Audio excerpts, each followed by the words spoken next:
Well, greetings, great instructors of future leaders. We're certainly delighted to be here today. I want to thank Holly and the staff of the Friends of the World War II Memorial for having us here.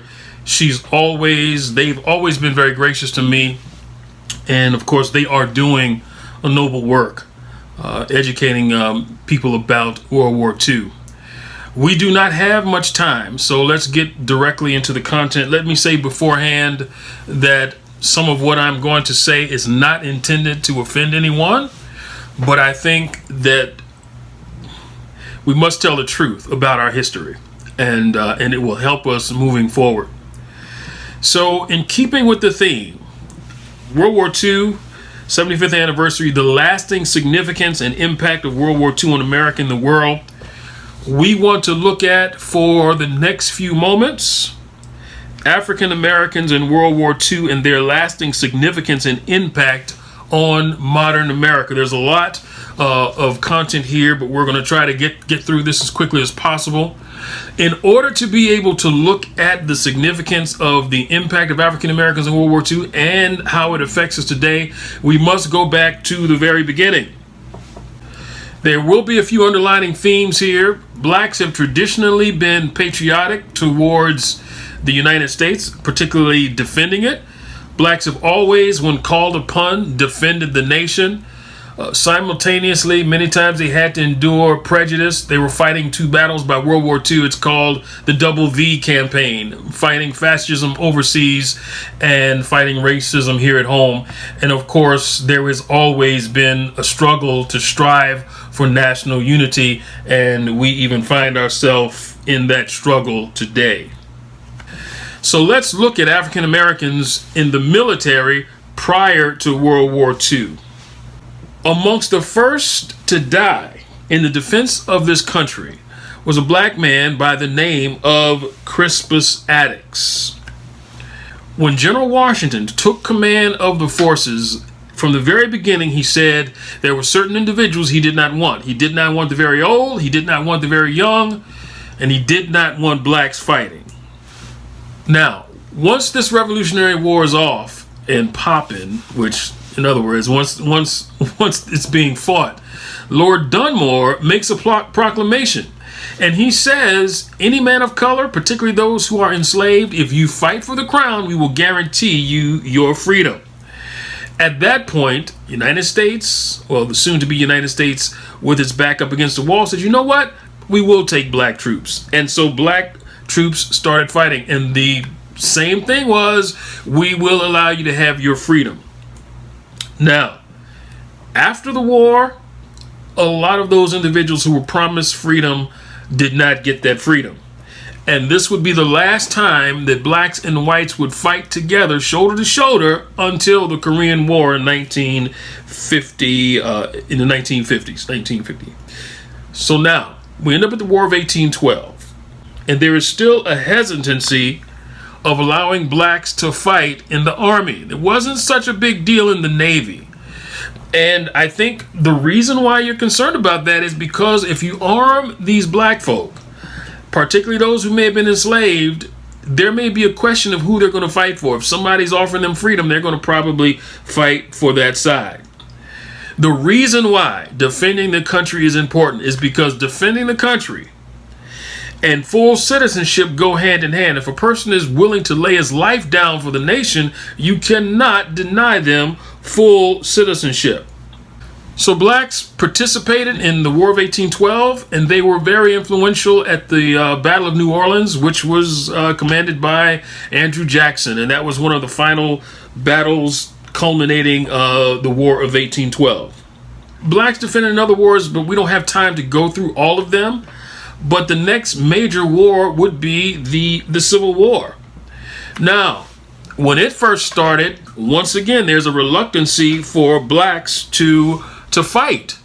Even in Mr. Lincoln's first and second confiscation acts, what he essentially says is, yeah, if there's anything that's being used towards the Confederate effort, it could be confiscated. Well, that also included human beings. And even though it would allow the Army to do that, there was still no permission or definition that blacks could actually fight. So Mr. Douglas says to the president, look, you want to win this war? You've got an untapped source of blacks who will be willing to fight this thing. And I will tell you that the Emancipation Proclamation, which went into effect January 1st, 1863, did not free a single individual, especially those in the border states or anywhere where the Union was already in control. Those individuals were exempt from the Emancipation Proclamation. That Emancipation Proclamation only affected individuals in states that were in rebellion to the Union. But what it did allow, it allowed blacks to fight in the Army and the Navy. Over 209,000 men of color collectively fought in the Army and the Navy. And we know them as United States Colored Troops. There are about 170 some odd regiments that were eventually raised. After the participation in in the Civil War, blacks also were in the... Matter of fact, they authorized troops after the Civil War. These troops were authorized, still segregated, but they were authorized. It started out with 6 units, and after a few years it went down to 4, the 24th and 25th Infantry Regiments, and also the 9th and 10th Cavalry. We know the latter as Buffalo Soldiers. So World War I starts. And this is after Reconstruction, after the Gilded Era, at the end, really, of the progressive era. W.E.B. Du Bois, he and others are part of black organizations like NAACP that are trying to fight for civil rights. Here's what he says. He says, forget our special grievances and close our ranks to shoulder with our white citizens and the allied nations that are fighting for democracy. We make no ordinary sacrifices, but we make it gladly and willingly with our eyes lifted to the hills. That is Dr. W.E.B. Du Bois. And so essentially what he's saying is, yeah, I know we're fighting for freedom and democracy here at home, but it is time for us to shoulder with the nation and let's go over there and fight. And I guess maybe what he thought was that after blacks had gone overseas to fight, that they would end up coming home and they would be afforded the same freedom and liberty that they had fought for abroad. I must say that there were some things going on in the country during that time. There was an uprising in Houston at Camp Logan, where some police started abusing some of the black residents of the town, and some of those black soldiers went in to help straighten it out. And long story short, a lot of those guys ended up being court-martialed, and they hanged quite a few of them. And this was in 1917 that took place. Now, during World War I, there were 2 colored infantry divisions, the 92nd and the 93rd. Now, this is significant because the 93rd fought under the French flag. At the end of the war, those guys got quite a few medals and commendations. The 92nd did not do that. They didn't do that with the 92nd. Now, both of those units were overseas fighting, and after the war, the Army made or had a survey, and it was called the 1925 Army Report on the Use of Negro Manpower During Wartime. Now, what they did was they surveyed a small portion of individuals in the 92nd Infantry Division. We don't have time to really get into, what all these guys, but most of them were draftees. A lot of them from the South. A lot of them were not educated. So those are the individuals who they are surveying at the time. And here's the conclusion that they came up with. They said, now this is and you can Google this. It says that blacks were lazy, afraid of the dark, had smaller brains, could not process technology, stuff that was more... Anything that was technology, they couldn't process that, didn't have the brains to do that. They were leaderless and non-patriotic and docile and helpless. If you put them out there to fight, they're going to probably turn and run. It's interesting that they would be called docile and harmless when it came to them fighting overseas, and yet back home. And this was depicted in E.W. Griffith's 1915 Birth of a Nation. Black men are violent, they are savage, and they just simply want to rape folk all the time. And that's what came out in the movie. So you got two different descriptions of black folk. It just depended on the context. The reason why this 1925 report is important is because this is the lens through which the military will look at blacks going into World War II. That is the copy of the 1925 Army Report, and you can Google this and pull up the whole entire copy. So let's look at African Americans during World War II. A. Philip Randolph, that name probably sounds familiar. He is one of the coordinators of the March on Washington that took place in 1963. However, in 1941, he was looking to have another march. And the march never took place, but they were going to march for the right to be a part of the military and the right to be in part of the industry because, you know, we're in the middle of the Depression and we're about to come out of it. And a lot of it is because we are producing a whole lot of material, particularly war materials, that we're going to go overseas. And so they wanted black folk to have a piece of that pie as well. They did not have to march. President Roosevelt ends up allowing that to happen, blacks in industry, and they also start a group of individuals as pilots. We'll talk about them in just a few minutes. There was a movie that was made. It was called The Negro Soldier. Now, Frank Capra was a movie producer in Hollywood, and he and some other producers were actually brought into the military for one purpose, and that was to create or to make propaganda films. One of the films he wrote, or he ended up doing, was The Negro Soldier. It's about an 18-minute film. You can Google that on YouTube as well. And it pretty much talks about African Americans in U.S. military history. There's a very articulate preacher in a church congregation. I mean, everybody's well dressed. He acknowledged some of the individuals in the congregation who were in the military. This preacher, the person who played the preacher, was actually Carlton Moss, who was a screenwriter. And so they started writing this thing. Now, what he essentially does in the film, he talks about having a particular message that he wanted to bring, but he says, I'm thinking I'm gonna go somewhere else. So he starts talking about the history of African Americans in U.S. military history, and he starts from the Revolutionary War. He talks about all these different people who fought and what they did, and he comes all the way up to World War II. What I found interesting was that when they got to the American Civil War, he did not mention blacks participating at all. As a matter of fact, our most cataclysmic event in our history only took about 16 seconds in the movie. And I was trying to figure out why not mention that? Here's why. After the Civil War, there were two things on the table: race and reunion. You wanted them both to work out, but in the long run, the reunion piece is what they focused on and not so much the race thing. And so they didn't even talk about it. I didn't find out until later the reason why they didn't talk about it is because the War Department told them, in making this film, do not mention Abraham Lincoln, do not mention abolitionists, do not mention anything about black folk helping to save the Union. So it wasn't even mentioned in the movie. And it actually was a point of frustration for Frank Capra. So black folk essentially were able to join the military, and they served in all branches of the war. So let's talk about what did they do. Now, there may be some questions. I'm not going to get too much into what these units did, other than to just mention them briefly. But if there are any questions, we can deal with that after this portion of the presentation.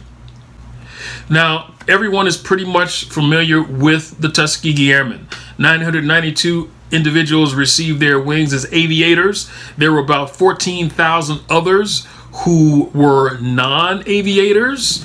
You had mechanics, armorers, sheet metalists, air traffic controllers, logistics individuals. So you had quite a few, but mainly people know about the pilots. About a third of the pilots were single engine pilots. Those were the ones who were part of the 332nd Fighter Group, which consisted of the 99th, 100th, 301st, 302nd Fighter Groups. They went overseas and fought in the European theater. But there was another group of individuals, the 477th Bombardment Group. Those guys were trained to fly B-25 B-5 Mitchells, which were medium bombers, and they were going to be deployed into the Pacific. However, before those guys went over, the war ended. But their claim to fame is this. They helped. There was what's called the Freeman Field incident.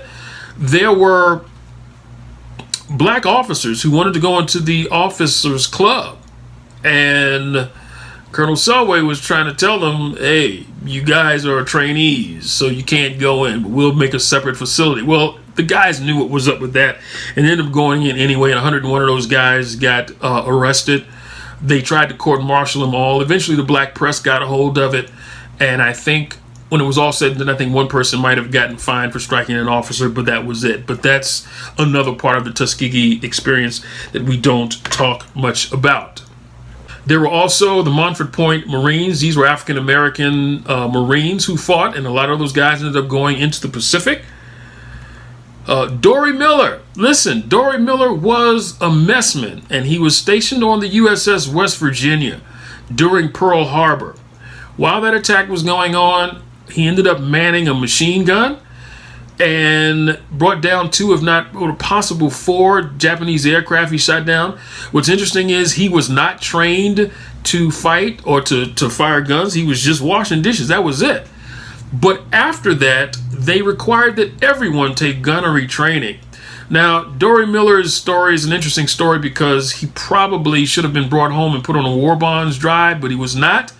1943, he was on the USS Liscombe Bay, which was an escort carrier, and it was sunk, and he went down on that ship. He probably should have been awarded the Medal of Honor. And let me just say, there were no African Americans who received the Medal of Honor during the war. Part of it was because their commanders did not want to apply for a medal and they not get it and then end up with nothing. So him getting the Navy Cross, as you can see in this picture, he ended up getting that. And there were 7 other Medal of Honor medals that were awarded after World War II. This is probably within the past 20 years. Vernon Baker was the only one who was alive. The other 6 were awarded posthumously. There are some individuals who participated in World War II, African Americans, who we don't know, or we don't talk about much. There was the crew of the USS Mason. Those guys ended up on a ship, and with the exception of the officers, the entire crew was black. Just short of 2,000 African Americans were at D-Day on D-Day. And this was a 320th Barrage Balloon Battalion, but you had other individuals there working supply and working munitions.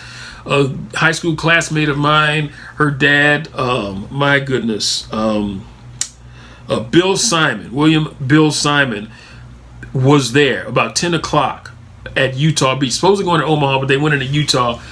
He ended up doing some incredible things here in Washington, D.C. in the school system, and there is now a scholarship that is in his name. And most people in D.C. who knew what he did for DCPS had no idea he was at D-Day, and he just turned 20 years old. And I got to interview him. Miss Mary McLeod Bethune is critical in this story because she, amongst the many things that she did, one of the things she did, she handpicked 41 African American women to be officers, WAC officers during World War II.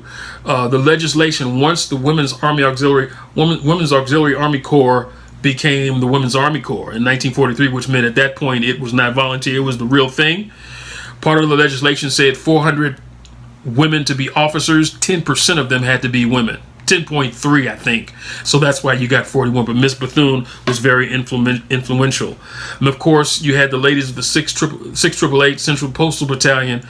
These ladies actually went over overseas, and they served. They got the mail out to the troops. But when they got over there, that stuff was backlogged, and they ended up doing 24-hour shifts, and they ended up getting the mail out to those individuals. Of course, these ladies I'm absolutely in love with. These are the Tuskegee Army nurses. These ladies were working down in Tuskegee, and eventually they ended up going to, I think, Walterboro, or it was Lockburn. But they served down at Tuskegee for most of the war when they started. And let me see, 1, 2, 3, 4, 5, 6, 7. 7 from the left, second row. That's Miss Irma Dryden. She just celebrated her 100th birthday about 4 weeks ago, and she's still living down in the Atlanta area, but she's the last of those ladies who are still alive. And you can Google Tuskegee Army nurses. There's quite a bit of information on them. There were also African Americans who were part of the Red Ball Express. These guys, they were driving, I guess, after the breakout from Normandy, those guys were driving supplies up to the front and coming back, and they were doing this 24 hours. And if you can't supply your army is not going to be able to fight. 75% of those guys were African American. There was a gentleman I got to meet by the name of Nathaniel Johnson. I asked him, I said, "Sir, where did you serve?" And he sort of shamefully said, "Well, I was a truck driver." I'm like, "What? You were part of the Red Ball Express?" And man, he started tearing up. As a matter of fact, I did a movie on him on YouTube. If you Google Nathaniel Johnson's story, you'll see his story. But it was absolutely incredible because that whole thing, as you can see, was photographed. But there's a whole lot more to the story. There were kids who greeted him. He started tearing up again. It was an amazing story. You can see that. I also wanted to share this as well. Some Tuskegee Airmen were women. This particular woman here, this is Miss Amelia R. Jones. Actually, I'm doing a movie. I'm going to release that on the 3rd of July. Well, by the time you see this, it's already released, but it's going to be on there too. She was in hospice when we met her. She had no idea she qualified as a Tuskegee Airman, but let me just say, watch the movie. You'll see she got her red jacket, and she told me when she left, she says, "I want my red jacket." So, after World War II, what do we learn from all of this? Blacks proved that they would fight. They proved that once and for all. Unfortunately, blacks began to die in disproportionate numbers. By the time we got to Korea, now the black population is about 12%. 19% of the individuals who died in Korea were African American, disproportionately dying in wartime. Now, if you're sitting there saying, "Wow, what, really?" I ain't finished. Colloquialism intended. By the time we get to Vietnam,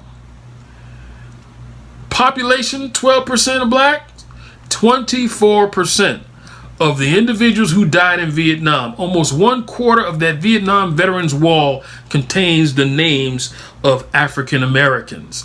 It was the argument that Dr. King had April 4th, 1967, 1 year to the day he's assassinated, that poor folk were having to bear this fight. And it wasn't just poor black folk, it was poor people, period. And the argument was that those who were more affluent did not have to go. Don't take my word for it. You can check that out yourself. And by the time we get to the Gulf War, do you not know that 30% of of people of color are serving in the military? That's a pretty high number. And as a result of blacks fighting in World War II, it has created better opportunities for blacks to serve. Now, I know the military is not perfect, but I will tell you something about that particular organization. You make the wrong decisions and people die. And when that's on the table, listen, the only thing you want are the best people in those positions. And there have been quite a few people who have benefited from individuals who fought in World War II. Certainly General Colin Powell, we are familiar with him, but also General Nadja West and Admiral Michelle J. Howard. Both of them are now retired. I wish they had hung around so I could at least say on my presentation here that they were still active, but they are retired. And General West just got her, I think that was a 3rd star right before she retired or so. And so those ladies are a product of women and blacks fighting in World War II. Also up and coming is Colonel Yolanda R. Summons. She's a friend of mine. She's done a lot of incredible things, including, she's a helicopter pilot as well. She's in medicine, but she's training now to become a general. I told her, I said, yeah. She said she's ready to retire. I said, no, you can't retire. I said, there's too many young ladies, wondering if they can do this too, especially some from North Carolina, just like you. So she looks like she's going to be doing the general thing. And of course, most recently, General Charles Q. Brown Jr., United States Air Force Chief of Staff. He's got a video. If you haven't seen, somebody asked him what was he thinking about before this confirmation, and he talks about what he's thinking. It's Google it, because I don't want to get into it, but it's really impressive.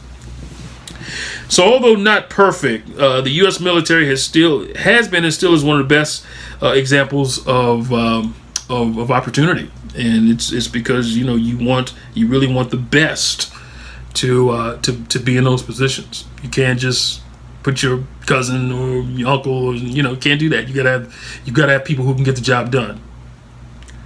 Now, how does this affect us today? Why is this important?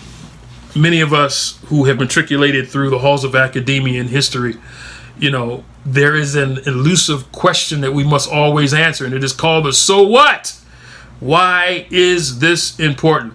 There are several reasons why this story is important. Now, let me just say this.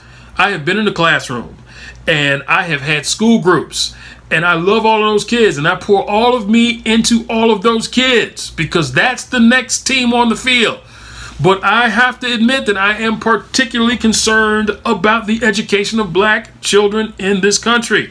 Young black students need to see themselves in history. This is what Dr. Carter G. Woodson says. He says, if a race has no history, if it has no worthwhile tradition, it becomes a negligible factor in the thought of the world, and it stands in danger of being exterminated. Now, that wasn't my word. That was Dr. Woodson's word.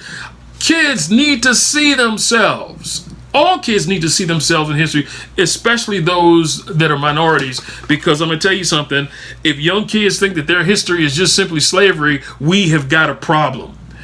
The reason why this story is important, because blacks have paid a tremendous price to help build this country. They have spilled their blood in the sand. This nation is the result of the contribution of many, of different colors and different sexes.